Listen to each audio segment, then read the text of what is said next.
Why is Prince Harry a bigger royal pariah than Prince Andrew?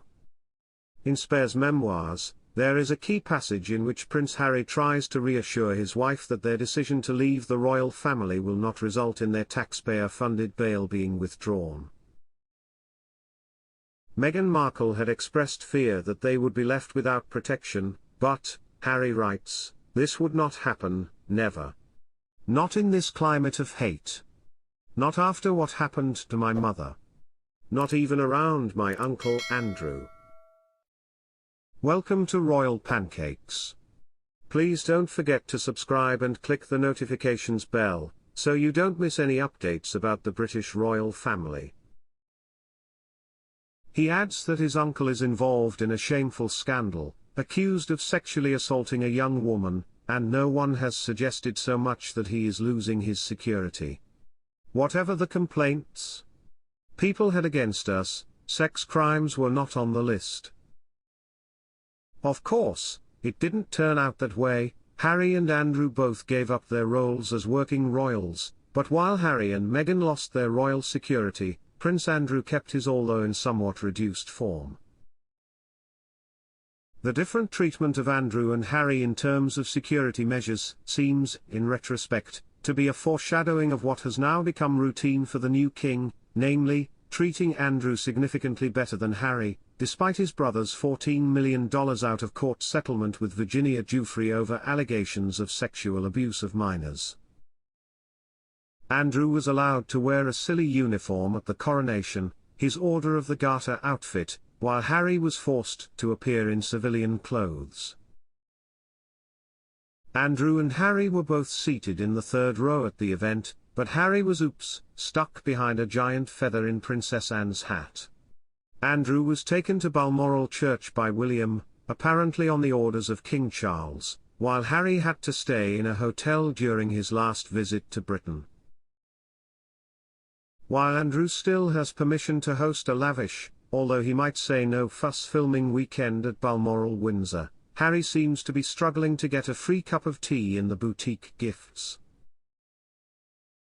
More recently, according to an article in the Daily Mail's pseudonymous Ephraim Hardcastle column, the king has divided family members into new categories: senior royals, working royals, non-working royals and others. Andrew, Harry and Meghan are all in the other category, the email says, but Andrew still gets preferential treatment over the Sussexes.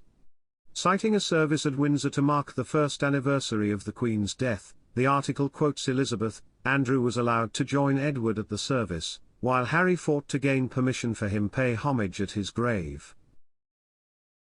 Of course, there are factors that complicate the situation, especially since Harry lives in California and not Windsor, and Harry doesn't seem to be in a hurry to get down on his knees in front of his father.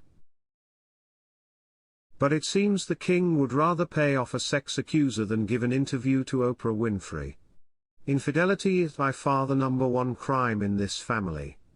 A friend of Andrew's confirmed to the Daily Beast that Andrew thinks he's in the royals' good books compared to Harry. If you were Charles, you'd rather have a problem that looked like Harry and Meghan, or a problem who looks like Andrew.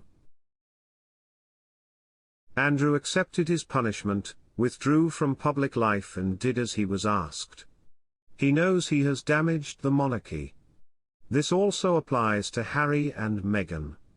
The difference is that Andrew deeply regrets it and it wasn't intentional, whereas Harry and Meghan deliberately tried to cause as much damage to Charles and Camilla as possible in order to sell books and TV shows. That's a completely different matter. Infidelity is by far the biggest crime in this family.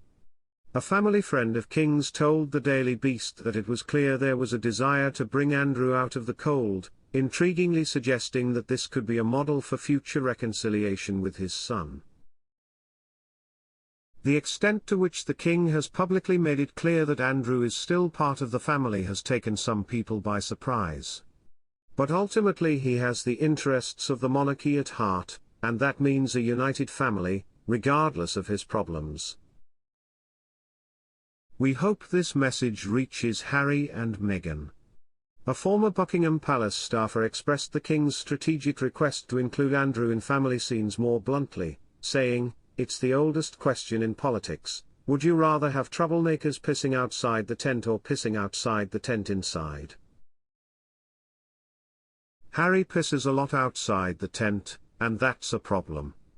Andrew is pissing in the tent, and that suits Charles better. Royal historian Andrew Loney, who will publish a biography of Prince Andrew next year, told the Daily Beast, "Harry is a loose cannon and Meghan is even more so. They both have more books on the way. The strategy, I think, is to stick with him and marginalize her, which is exactly what they did with Wallis and the Duke of Windsor." Andrew was loyal to a point.